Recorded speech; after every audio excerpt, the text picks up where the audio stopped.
welcome to this week's Pulse Maharashtra with me, Vinaya Deshpande. I am the Maharashtra Chief of Bureau of The Hindu, and every week we deep dive into an issue which made national headlines from the state. This week, the arrival of monsoon brought India's financial capital to its knees. With an annual budget of over 74,000 crores, the BMC is the richest municipal corporation in the country. But pending municipal elections, it is being governed by an administrator for the last 3 years. No public representatives, no accountability. In these 3 years, the FDs have dipped by 10,000 crore rupees from 92,000 crore to 82,000 crore. The current liabilities stand at a record high of nearly 2 lakh crores. And while all major cities across the world face issues with heavy rainfall, what Mumbai saw this time was a breakdown of systems which are supposed to stand up to much worse. Roads caved in though the corporation spends crores on their upkeep every year. The newly opened Aqua line of the Mumbai Metro, built at a whopping cost of over 37,000 crore rupees, couldn't keep up with the first spell of monsoon either. In a dug-up city, hospitals were flooded, newer acute flooding spots emerged. Even the State Secretariat saw waterlogging. Is this due to the breakdown of democratic processes? To talk about this and more, from the Mumbai floods and the erosion of democratic processes to the BJP's allegations, and from Adani Corporation to the bullet train, I have with me Shiv Sena UBT leader Aaditya Thackeray on the show. When Mantralaya has waterlogging, when ward offices of BMC have waterlogging, when KM Hospital, never in its 100 years I've seen such waterlogging, when you have breach candy with the road cave-in, when you have the VIP area where the Chief Minister and the ministers live, waterlogged, something surely has gone off. January, February, March, April, we have a drought. Come May, and you have one shower and your city is flooded. The sewage treatment plant, which the Prime Minister claimed it was a gift from him. No, it was Mumbai's money, my city's money, my fellow citizens' money. Every place that Mr. Eknath Shinde has touched has resulted in a cancellation of a tender and escalation of cost. See, these are things that go beyond parties. These are policies and these have to be stable. These are services to a city. These are basics that you and I as Mumbaikars deserve for the kind of taxes we pay. We anyway don't get back our GST compensation. We anyway don't get back anything from Delhi. Because apparently, Mumbai to develop, they could dekh lega. 100% it is unfair. If we contribute the most, and we're happy to contribute the most, at least give us some in terms of not charity, but parity with others that we can keep developing and keep taking the country ahead.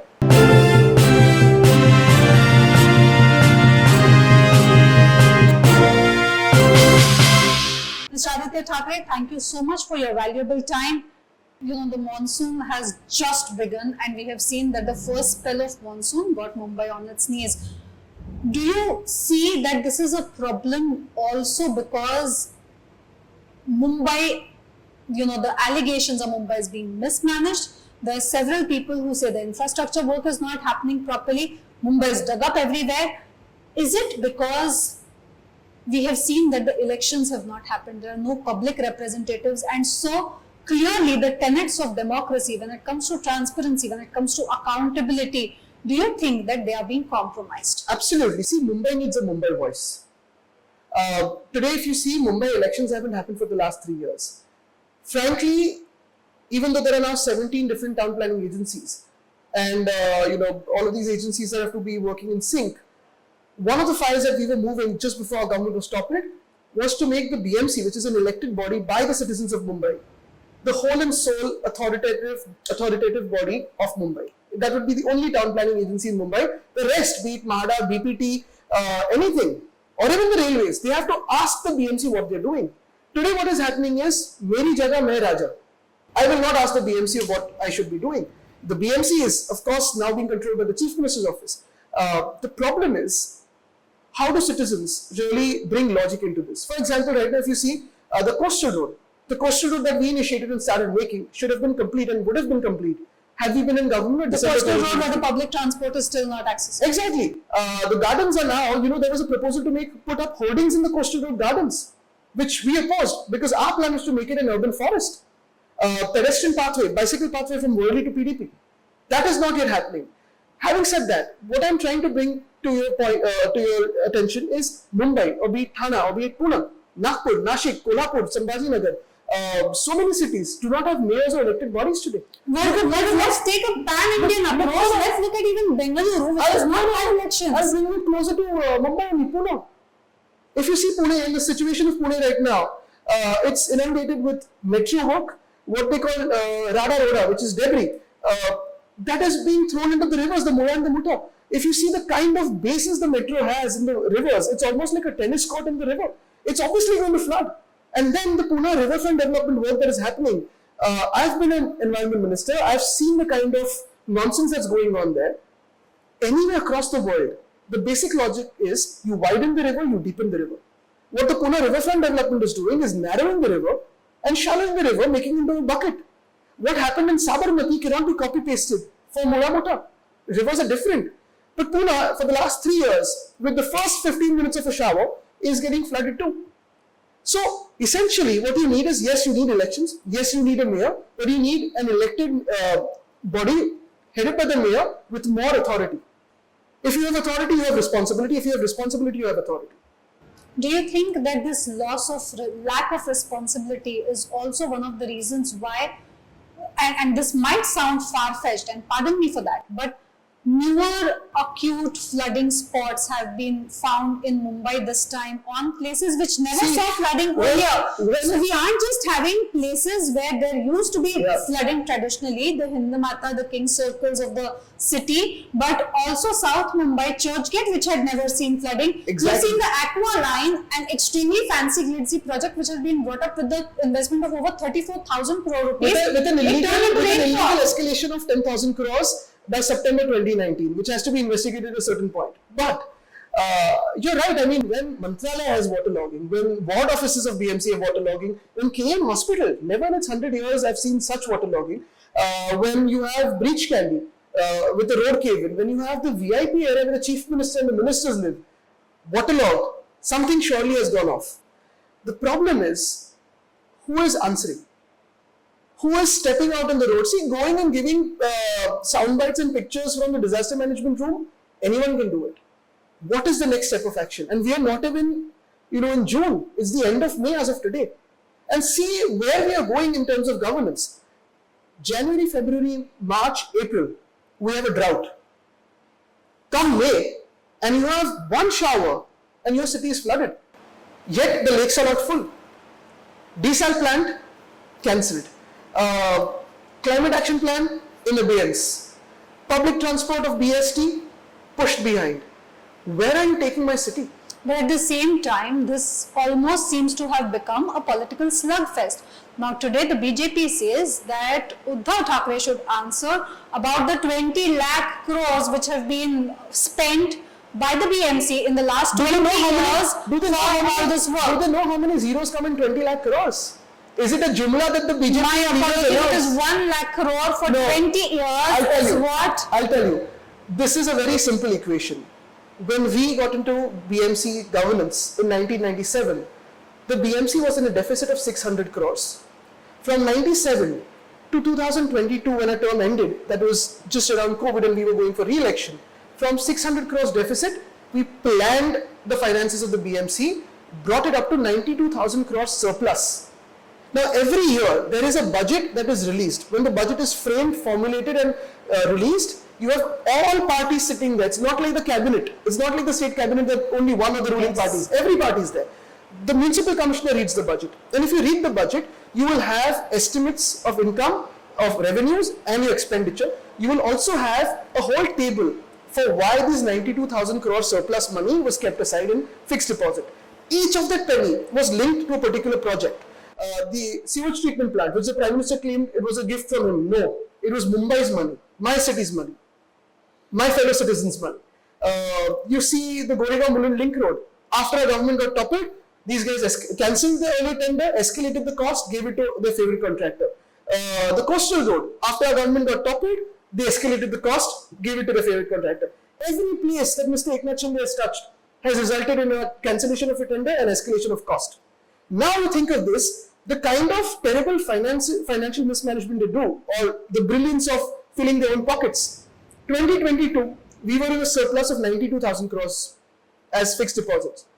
Come 2025, 3 years of the BMC being managed by the Chief Minister's office, Mr. Brashanath Shinde then and Mr. Fadnavis now. They've brought the BMC from 92,000 crores surplus to a 2.5 lakh crores committed liability or deficit. Where did the money go? If they have used this on contractors, where is the work? They have not provided uniforms to school kids in BMC schools as yet. One of the things they have reduced the budget of the BST. They have reduced the budget on gardens, health expenditure. This 4 medical colleges of the BMC are being told go for CSR. Where is your money going? And when the government says that this is not something that the liability will have to be repaid right now, the fact that the liability is there also brings down several other development related commitments because it has to be repaid at one point or another. It will come to how will the BMC pay its staff in the next 4 years? How will you give pensions? How will you give gratuities? How will you manage your finances? And if it is going this way of just spending it on contractors and then trying to penalize them. Today I read that for whatever has happened in the past 2 days, they've penalized only 40 lakhs. Is this a joke? The contract, the tender for it is over 140 crores if I'm not wrong, for which... It's just becoming a joke every day. Look at the way Gokhale Bridge was made.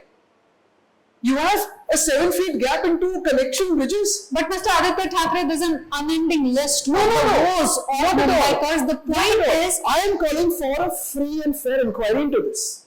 But how will that happen at a time when a corporation, a civic body, is run by an administrator where there is no public accountability? Exactly. So you need to have, if you're looking at the longer game of bettering urban governance, be it in Bengaluru, be it in Mumbai, be it in Delhi, be it in Pune, wherever, I think a couple of things have to happen. Yes, you give a set of IS officers to the BMC or the municipal corporations, but it should be the mayor's right to sort of reshuffle them. The mayor may not be directly elected because you will obviously have a conflict between the single largest party and the mayor, but you need to have free and fair elections where the mayor is elected from the single largest party and the mayor has the rights to govern.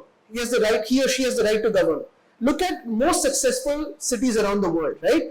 Be it London, be it a couple of more around the world. You have mayors with plenipotentiary powers. You have mayors with powers equal to the chief minister, right? From policing to housing. Right now, we don't even have the BMC in... So you're not just saying take elections, you're saying that empower the mayor and representatives. Give power to the corporators too, whichever party. On that background, how do you see the Supreme Court's recent interim order, which has said that, which has in some sense slammed the government for not taking local body election for such a long time? Finally, the BMC will have its election after such a long gap because of the Supreme Court. Very hopeful that the elections will happen. With this government, you never know.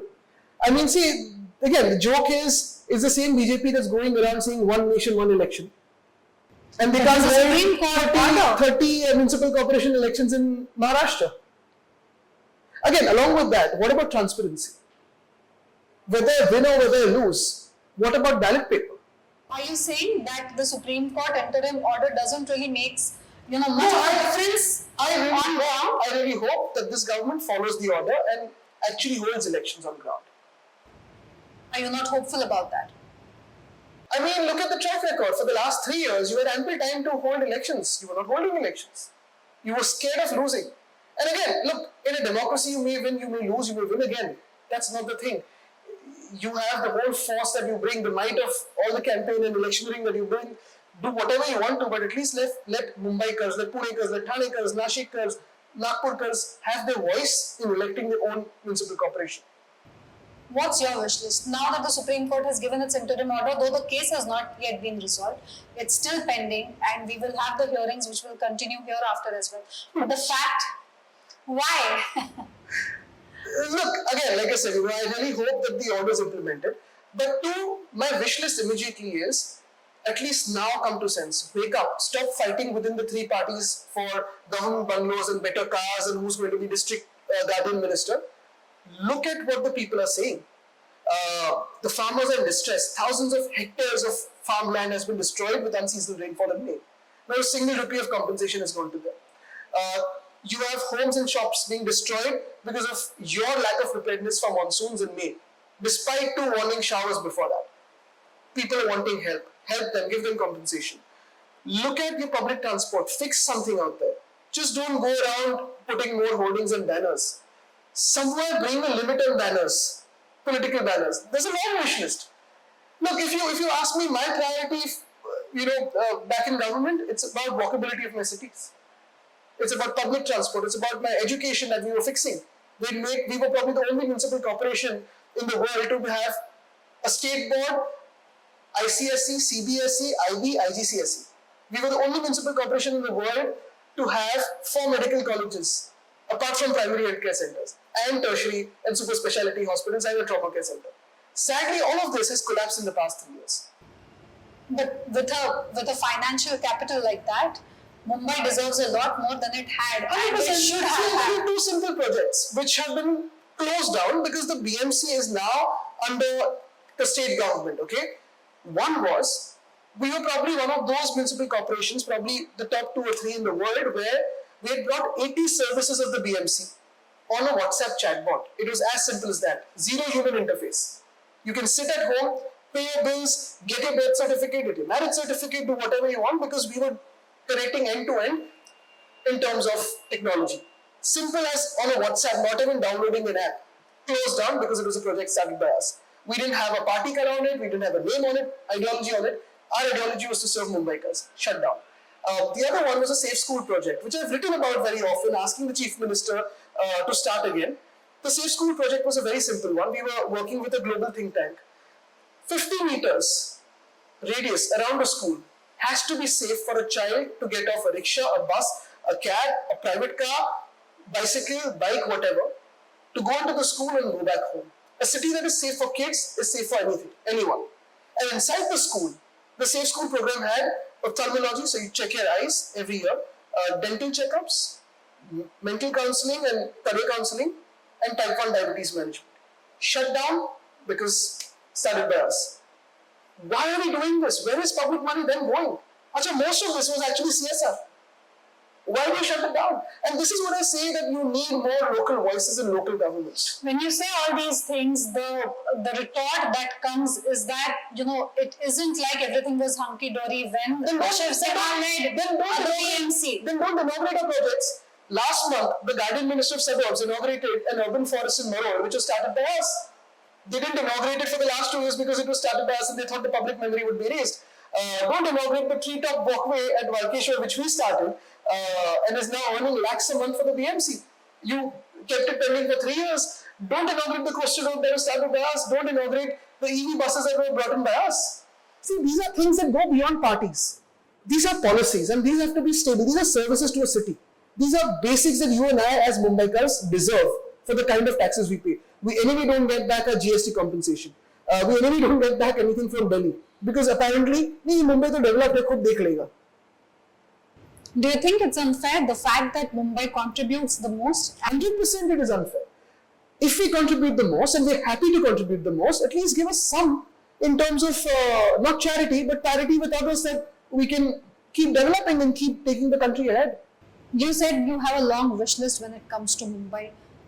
During this election, which you are saying you hope that will happen, what is it that you have in mind with respect to Mumbai and with respect to what you think you will do for the city? Look, there are tons of things. First off, I think just top 3 I will put here so that I don't want to get into the nitty-gritties and then you'll probably steal the thunder away from our campaign. But I think fixing our public transport, which is BST, is a top priority for us.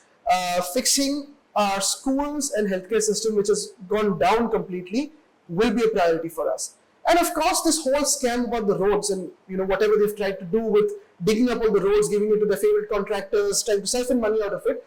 Roads and footpaths, connectivity is a basic thing. Again, you should be able to walk from one place to another. These were things we were implementing. I had made a whole team of mine walk along with me. We had urban planners, we had architects, we had IS officers walking along with me in different cities so that we can look at how we can better connect those points. And this is something you don't even have to speak about because it will be shameful if I'm trying to put posters about this saying, abhi main walkability pe focus karunga. It is a basic thing in a city. You don't have to put And Mumbai has believed in walkability. Exactly. You can't have a last mile connectivity with wheels. If your last mile needs a wheel, imagine how terrible your city is. You should be able to walk the last mile with full accessibility to the differently abled or kids or the old age people or anyone who's working.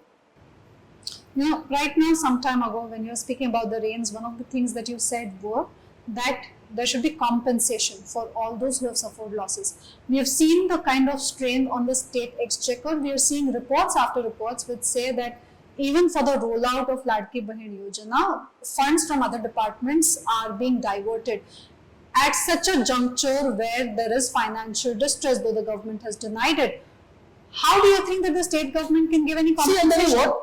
I have asked from the state government treasury, not from the BMC, because they've looted the BMC. Like I said, from 92,000 crore surplus to a 2.5 lakh crore deficit is some magic they've pulled off.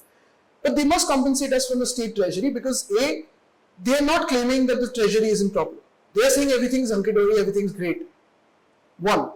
Two, you have money to do up your bungalows as ministers. You have money to buy new cars for ministers and collectors and your officials. Why not to compensate people? We're not asking for crores of rupees. We're asking for whatever due compensation for every shopkeeper or homeowner. Three, you have money to give your favorite contractors in cost escalation. You remember that road in Pune where the cost escalation is 20,000 crores, not the total cost. It has been escalated by 20,000 crores. Imagine 20,000 crores is an escalation. What is the escalation of the northbound coastal road ever since it has started? How many times has the contractor changed? What is the cost escalation of that missing link between Pune and Lonavala that is being made on the expressway since 2015? At least 7,000 crores. If you have money to give these contractors an escalation without even telling the people why it was escalated, you surely have money to compensate the farmers and to compensate those living in cities who are facing crisis because of your misgovernance. Aaditya Thackeray, my last question to you. Your party, the Undivided Party, had been at the helm in Mumbai, running BMC for several years, at least for 2 decades. You split now. This is going to be the first election where you are going to face off with your split party. But leaving all the politics aside, being a Mumbaiker, born and brought up in Mumbai, having run the BMC, how do you envision Mumbai to become an international city? What should it really look like? See, there are tons of things I can write a book And let's on go it. beyond politics. So the funny part is when we say 25 years, right? The BJP, which is now making allegations against us, was equally part of that power. They've held improvement Yes, committees, absolutely. all of that. There's no doubt I'm about not talking about you. I'm talking about the kind of allegations they raise. It's almost like they have selective amnesia about the city because they forget the city when the city needs its dues. They remember the city. Even the last time, there were just 2 seats less than yours. So, I mean, together. So the point is this, that for me, bringing back sense to administration is very, very important. I think that just summarizes everything because there are various chapters in terms of throughout the 25 years. I can list out whatever we've done without raising taxes, without raising hidden taxes, without charging more. Starting from 500 square feet property tax was completely removed by Mr. Uddhav Thackeray when he was chief minister. We don't have a property tax on 500 square on homes up to 500 square feet. Despite this, if you see, no waste management fee. BSc was affordable. Our schools were getting better and better each day. Technology was coming in. 8 languages, 3.5 lakh kids. Our primary responsibility of any municipal corporation is primary healthcare. We had tertiary healthcare, super specialty healthcare, trauma care. You had 4 medical colleges. No municipal corporation in India has managed this. And this without the support of the state and the center. Not an iota of a support from them. There's much more we've done. The coastal road southbound could have been fully up to, the entire northern part had it not been divided by the BJP government in 2015. You saw the southbound road, it's done. Northbound is yet going on. There are tons of things that should be done, but I think first is bringing sense, answerability from the administration to the people and to Mumbaikas, to citizens of Mumbai. And the bullet trains and the redevelopment projects. Look, again, the bullet train, firstly and frankly, who is it going to benefit? Is it going to benefit Mumbai? I don't think so. Why are we doing it? Why are we spending so much of a time on it? Why are we actually putting in Maharashtra's money into it? No clue, because we have only 3 or 4 stations in Maharashtra. It's going to benefit Gujarat. It could have been from Gujarat to Delhi, could have been Mumbai Delhi, could have been Mumbai Nagpur. Great. That is one thing aside. They've given free land from BKC to the bullet train. Why is the bullet train not compensating government of Maharashtra? Or Mumbai, or BKC? The redevelopment project about Dharavi, everyone wants redevelopment. Anyone and everyone wants development. We all want better homes. But when you are making almost 1 lakh families ineligible to stay in Dharavi, shifting them out to Mulund, Ghatkopar, Vikhroli, Aksa Beach, and the salt pans, you're taking 540 acres in Dharavi and almost 600 acres outside of Dharavi for free of cost. Not paying the city's premiums, not paying premiums worth 7,500 crores to the BMC. Ensuring that anyone who constructs buildings around Mumbai has to pay 50% of their TDR to the Adani group. Why? What is this special East India company that is coming into my city again, into our city again? Why should the Adani group become the mayor of its own area? Can any other builder do this? Can any other citizen do this? Can you and I buy 1 square foot of free land in Mumbai from the government? Well, can we evade taxes? The government says that it's the government-run body which is going to hold everything. Nothing has been given on paper. So then do it like what we did for BED. Have the Mahara develop it and appoint contractors of one contractor is Tata, the other is L&T, the third is Sharper. I think they're doing BDD very well. 10,000 families in Worli, 2,500 families in Namzoshi Marg, 2,500 families in Badala are getting homes up to 500 square feet. Here they're not even getting 500 square feet, they're saying 300 square feet. See, the demands are clear. What about Kumbharwada? What about Koliwada? What about the leather industry? What about the food industry? Why not give 500 square feet homes to Dharavikars here?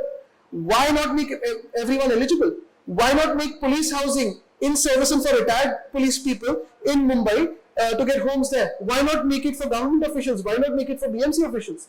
You've got 540 acres. So are you saying that the government claims with respect to Dharavi redevelopment are not true? Frankly, anyone becoming the richest man in the world is not a problem with us. We're happy that, more than happy for the person.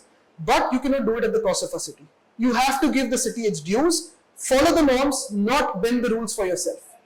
As flat as that, Mumbai is non-negotiable. On that note, Mr. Aaditya Thackeray, thank you so much for your precious time and for speaking to The Hindu. Thank you.